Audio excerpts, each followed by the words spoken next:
morning. Namo MyoHoRenGeKyo. Well, morning, whatever time of the day it is. It's a common YouTuber mistake, isn't it? Anyway, today's Gosho is good fortune in this life. And it's a brief Gosho, but it touches on a subject that whether you're a beginner or a long-time practitioner of MyoHoRenGeKyo, this is one of those that you either get it, and by that I mean for some people it's something they accept, for other people it's something that they intuitively understand but have a hard time communicating, and for most of us mere mortals it's something that every now and again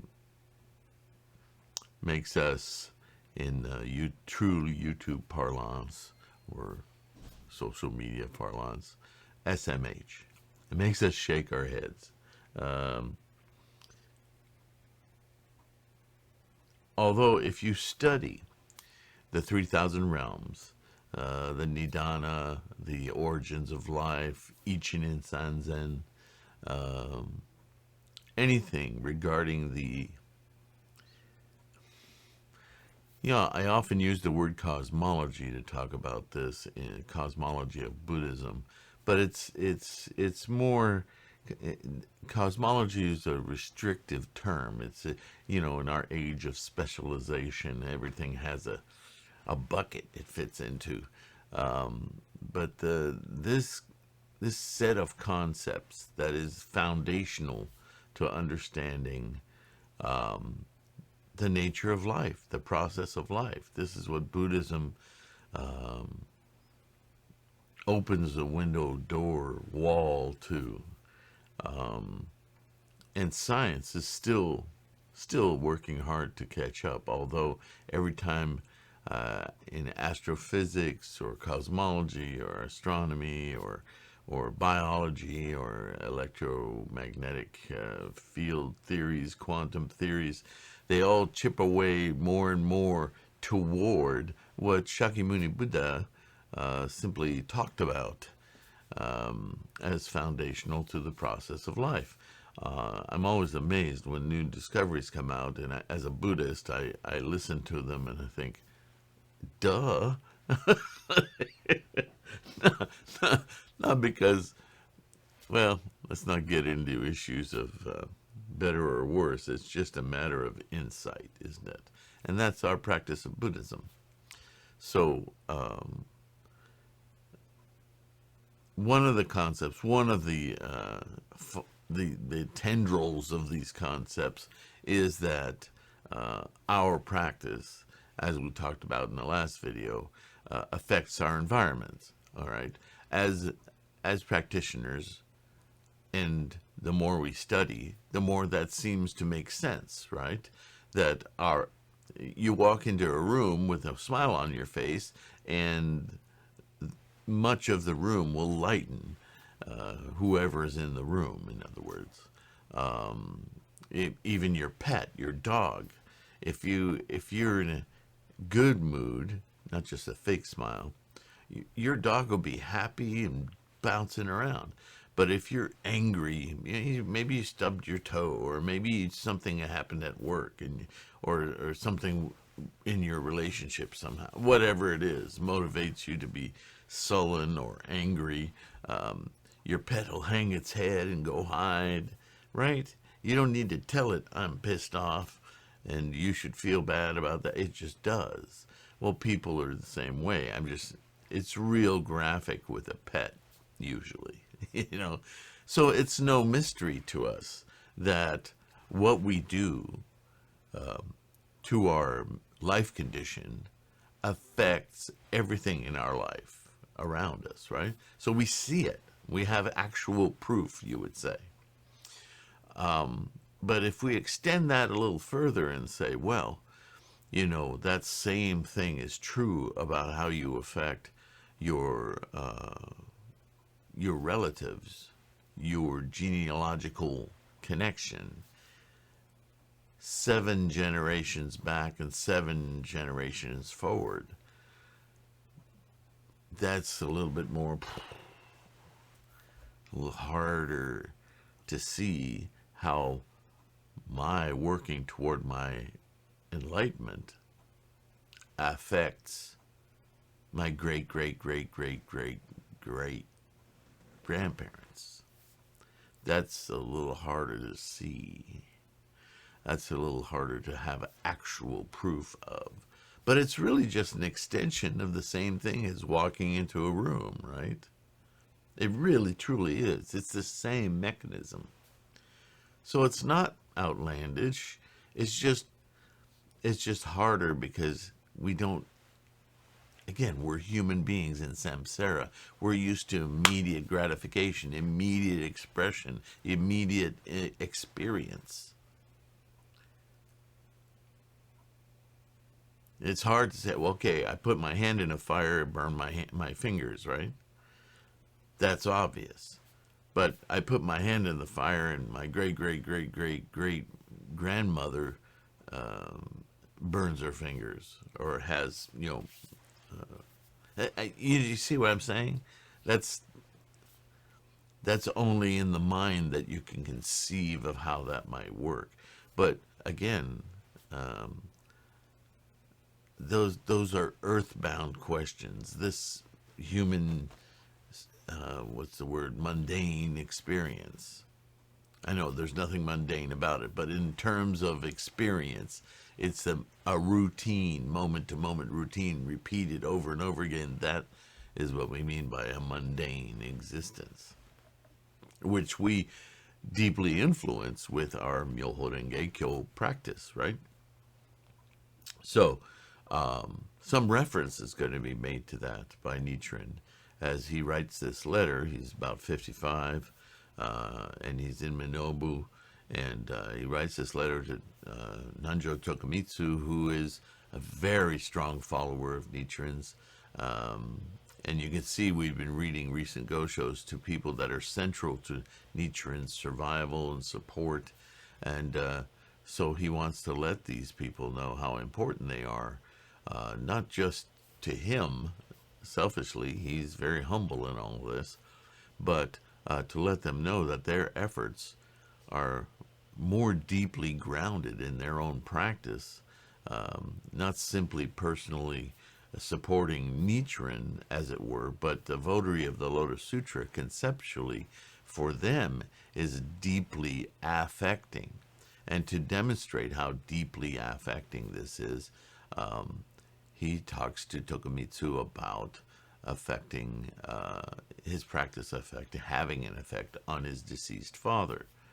And there it is, that touching upon something that Buddhists, older Buddhist monks, people really concerned with or focused on or spending their lives studying and exploring, almost take for granted this aspect of Buddhism and our practice that is really quite astounding. That if you break it down into biology, for instance, the way we affect every cell in our body with our MyoHoRenGeKyo practice, obviously if we have offspring that are collections of karmic energy that meld and are a good fit with our cellular karmic energy that is living with our MyoHoRenGeKyo practice, then that child will be imbued. Doesn't that make sense? That's physical. We can visualize that experience. That's why they call children of parents that practice MyoHoRenGeKyo fortune childs. That doesn't mean everything's going to go glowingly, but it means that they have a true heads up on their internal experience, their life condition, their mental perception of life. Whether they practice or not, but certainly if they begin to practice, they will more easily experience the mind opening up to MyoHoRenGeKyo. Anyway, might be getting off track there, but see, all of this fits into this rubric of the, I need to find a word that combines cosmos, physics, chemistry, biology, origins of life, quantum fields, gravity. What word? The process of life, the Buddhist perception of the 3,000 realms, basically. All right, so let's get into it. We had our little fireside chat there. Okay.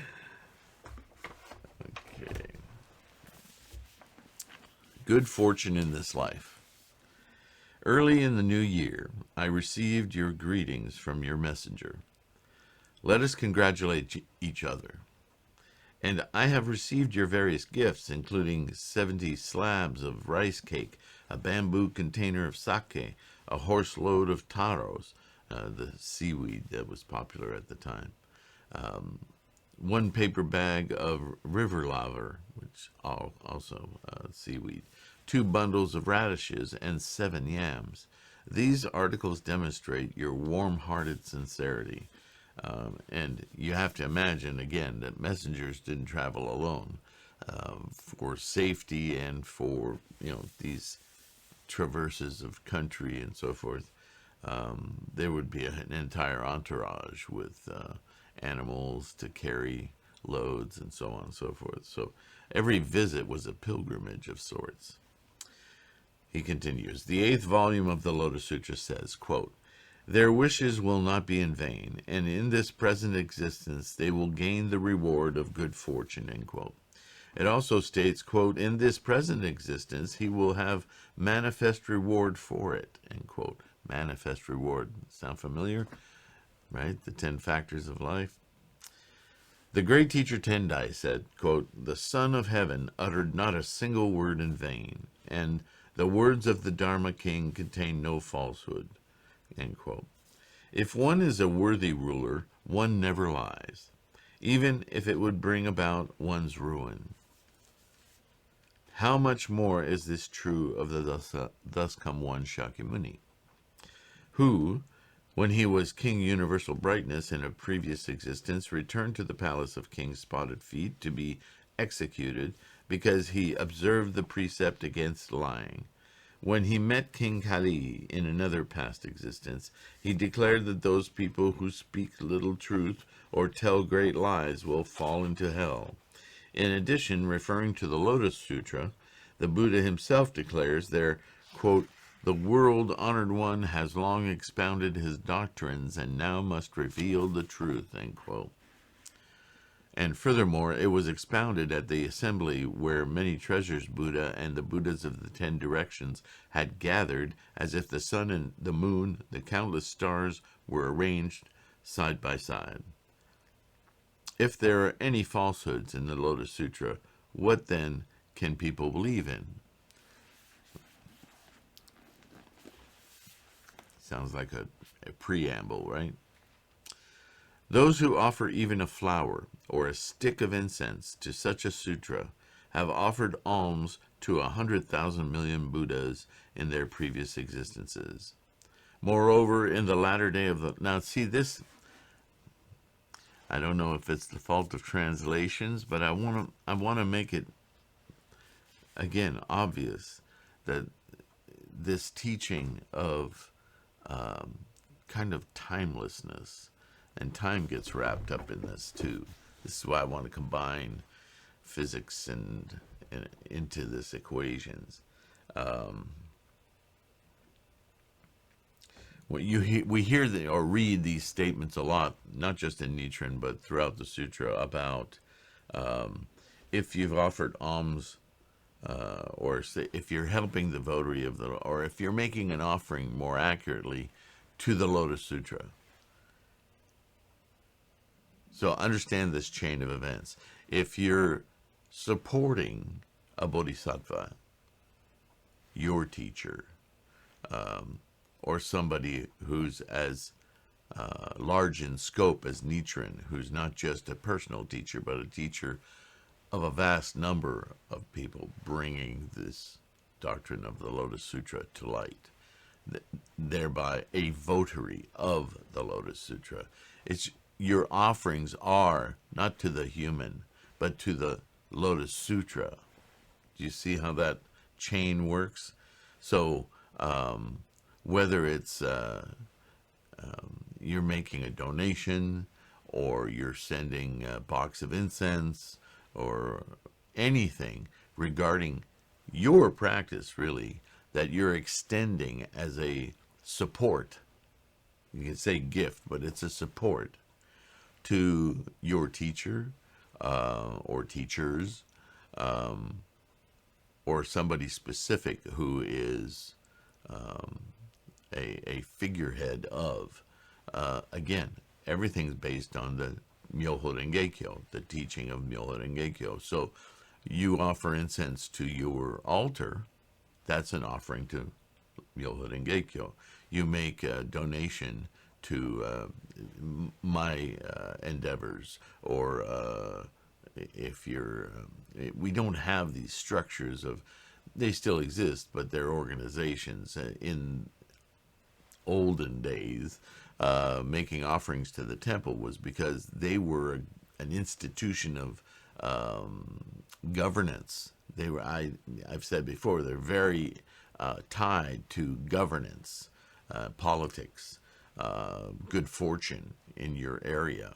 So that was different. Even all churches used to be more social, governmental bodies. Not that Buddhism is, I don't classify it as a religion, and there's many reasons for that, and I talk about it in other videos. But suffice it to say that the social fabric today isn't built around institutions of religion, philosophy, whatever. These are personal choices we make. And Buddhism is extremely well suited for this, because we are, in fact, our own church. And everything we do is toward our own perceptive reality and experience, right? So to put that in an organization or an institution isn't appropriate, because that counters the individual mandate, right? But suffice it to say that the Sangha is a construct of human one-to-one practicing and support. So in a way, you could identify that as an organization, but it's not a, it's an organization in true social fashion, right? Rather than an instituted brick and mortar location with its own hierarchies. Who runs the place? Who the publications? How do we collect money? How do we grow our membership? Isn't about Kozen Rufu. It's about business. And that's where it contradicts Sangha. Sangha isn't about business, economic stature, and so forth. Sangha is about growth, spiritual growth, life condition, connection, and self-teaching to spread the knowledge, right? Doesn't cost you anything per se. There's no fee. If you want to support financially that endeavor, you're benefiting not just yourself and whoever you're sending the donation to, but the Sangha in its entirety. That's a much deeper contribution, a much deeper influence, right? It's immediate. It's your connection to MyoHoRenGeKyo, not, anyway, you get the point. So,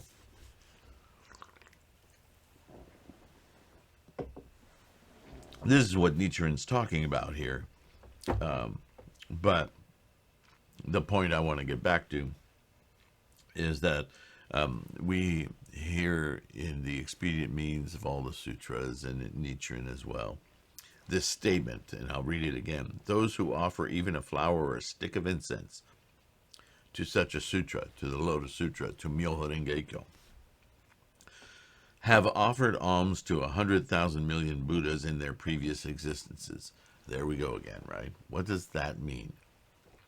That, if you take for granted the wording of the translation, think, oh, this is that energetic cellular connection, not even cellular, it's before the cell, it's the energy that creates the cell, is unfettered by time. And that's a very important concept, because that's what allows Buddhism to say that your enlightenment, your efforts in MyoHoRenGeKyo reverberate through generations of deceased relatives who are all in the chain of you, and the future of the chain of you, because that's a time problem for us in samsara, right? We grapple with time all the time. I just realized how that sounded.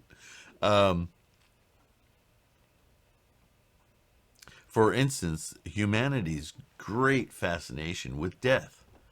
This whole reason for all of this rhetoric about afterlife, rebirth, right? What's the Hindu thing? Reincarnation, right? I have documents on my resource website, threefoldlotus.com, about this mythology that we've created as a species to somehow get comfortable with the idea that we're going to die. Well, Buddhism takes care of that very eloquently, I think, by saying that in a moment-to-moment existence, every moment is a little death and a birth, life and death. That's the cycle. Birth and death, birth and death, birth and death, birth and death. 3,000 realms. Nidana, Ichinen Sanzen. All of it is around this idea that time, the only relevance that time has is in this human existence. Because that's how we experience the life process. It's like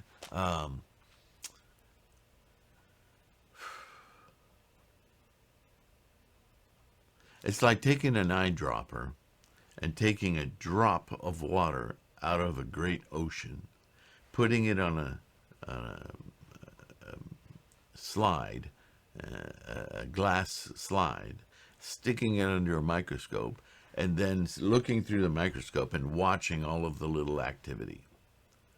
That's what our human samsaric life is like.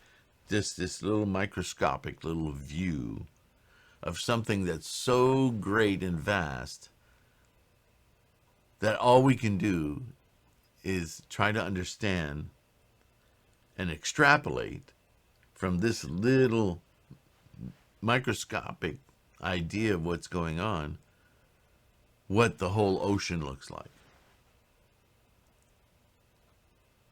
So you could look at it as this little microscopic sample that we're looking at as a snapshot, a tiny little time observing snapshot of something so vast that we can't hope to see it all. But by understanding what's in our microscopic little version, we can extrapolate and we can know that this little microscopic thing reacts to and acts upon us in this vast manner as well, because they are the same thing. We're just looking at a tiny little capsule of it. To the ocean, this drop is it's barely relevant, right? Even though it's the same stuff. So this process of life is so huge, so vast, that it contains the universe we think we know. This microscopic slide is the entire universe. So think about how small your time component is personally to this vast, vast thing. This time becomes irrelevant.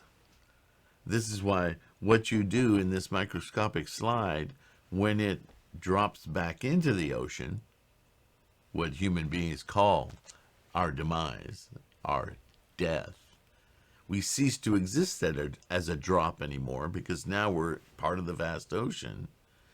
But whatever we've done to that little drop does affect, although microscopically, the entire vast ocean of the planet.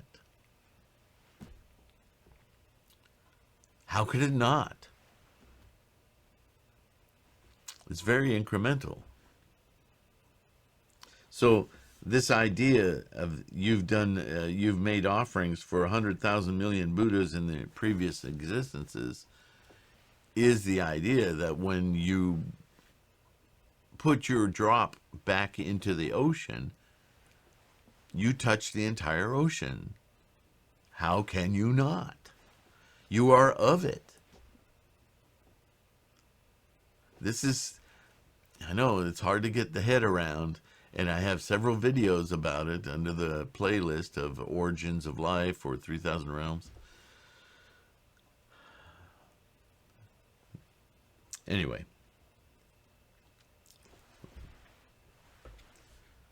Just checking the time. Moreover, in the latter day of the law, Shakyamuni thus come one, when the world is in a chaos, and the ruler, his ministers, and the common people all alike hate the votary of the Lotus Sutra. In other words, this isn't hating Nichiren. This is hating any vehicle that leads to MyoHoRenGeKyo. Understand? When this votary is like a fish living in a puddle during a drought, or like a deer surrounded by all sorts of people, those who visit this votary on their own will obtain far greater blessings than they would make offering with their mind, mouth, and body for the space of an entire kalpa to the living Shakyamuni Buddha, the Lord of Teachings. The golden words of the Thus Come One are clear. So, that's quite a statement. It's an interesting one to ponder. What he's saying is that the offerings you make willingly, of your own accord, again, this individual practice, the offerings you make in time, in effort, to learn Gangyo, to chant well and proudly, not with ego, but with, again, resolve, the word I keep looking for.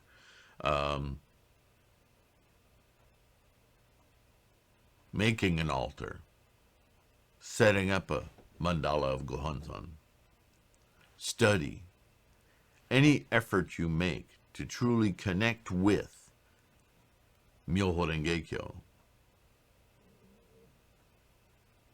is, in fact, support, an offering of your time, your resolve, your effort, your mental state.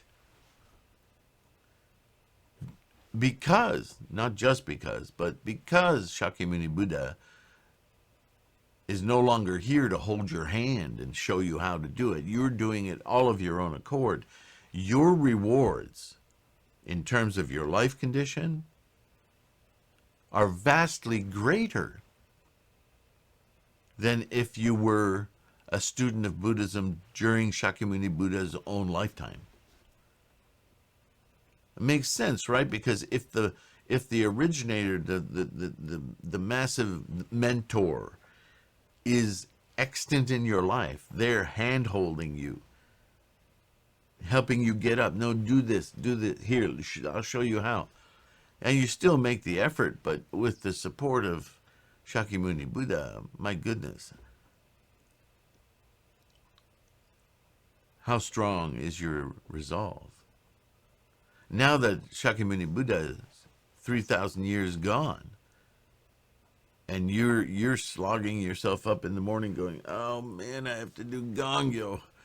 and you rinse out your mouth, and barely put some clothes on, and you sit down, you turn on the light in your butsudan, you chant, you put a little water offering in there, you light some incense, candles.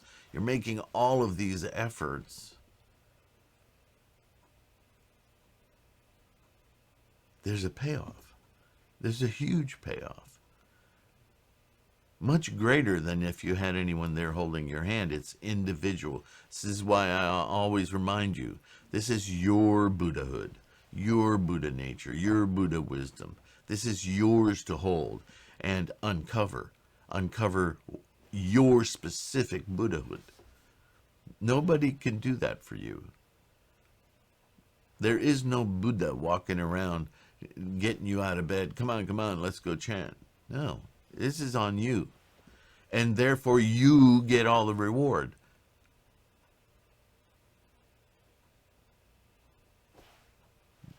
Not feeling rewarded? Go chant. It's there. It's, in a way, waiting for you. So this is what Nichiren is saying, right? This is what Buddhism says. But it's sometimes obfuscated in this storytelling manner, and I worry that it's easy to miss, because the profundity of this is so amazing.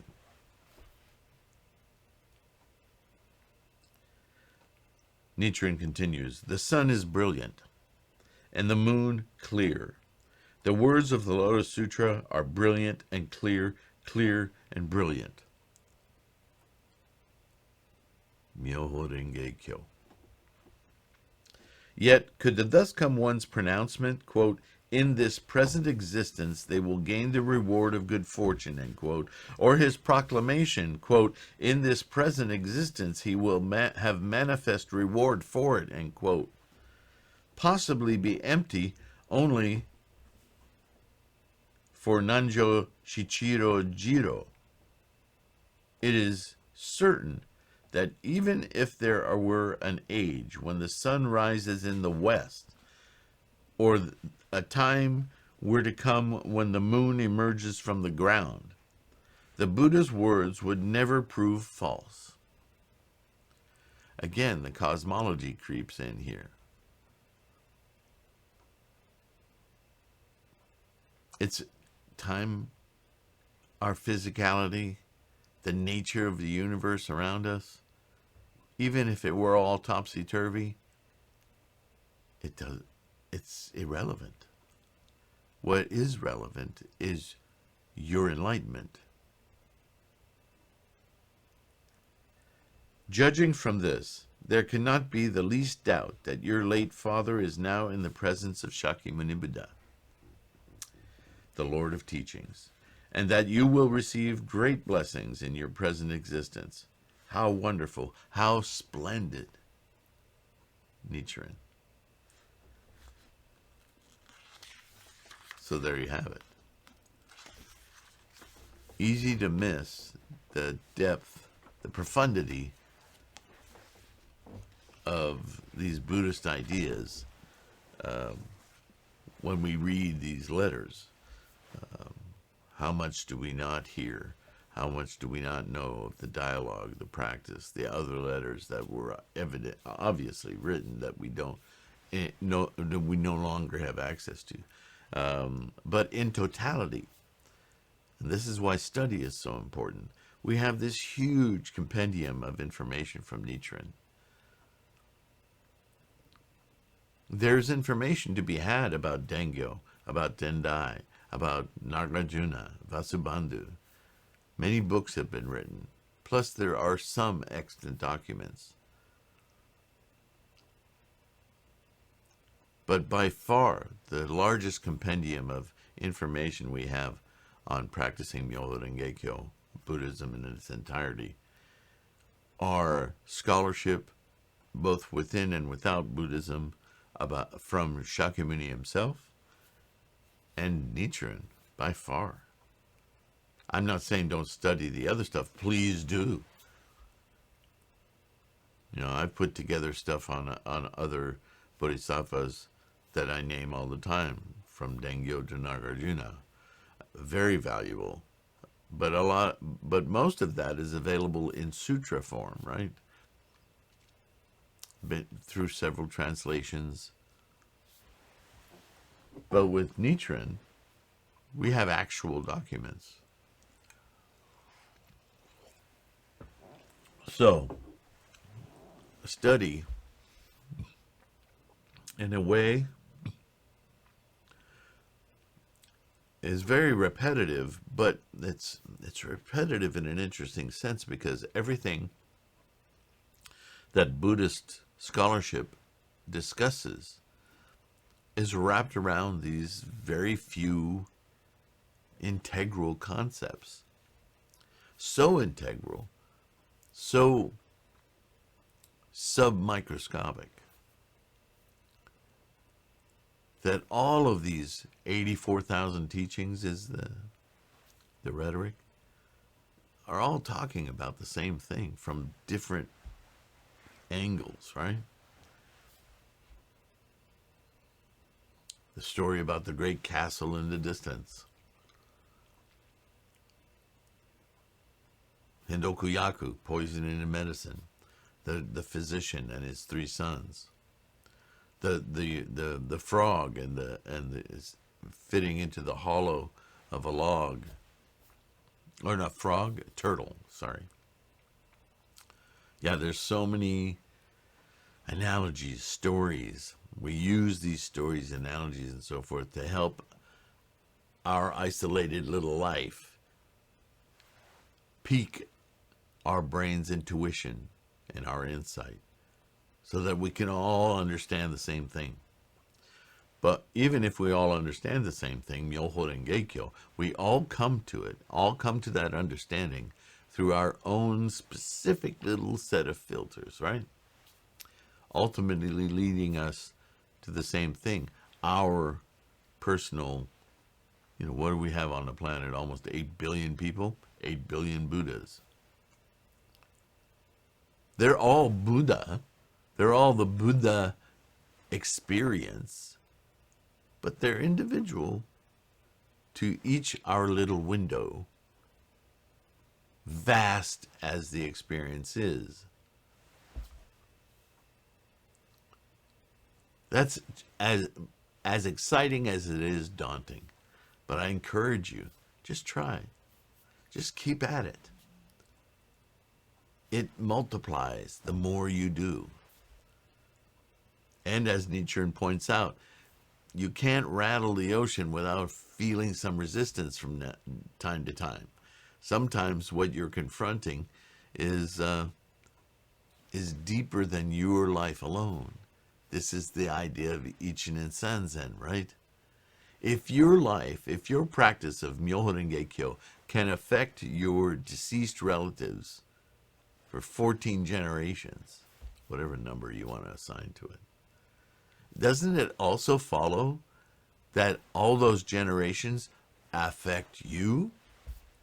And that karmic, that energy flow, some of it might be ancient and have a very, very fundamental grip on your life condition.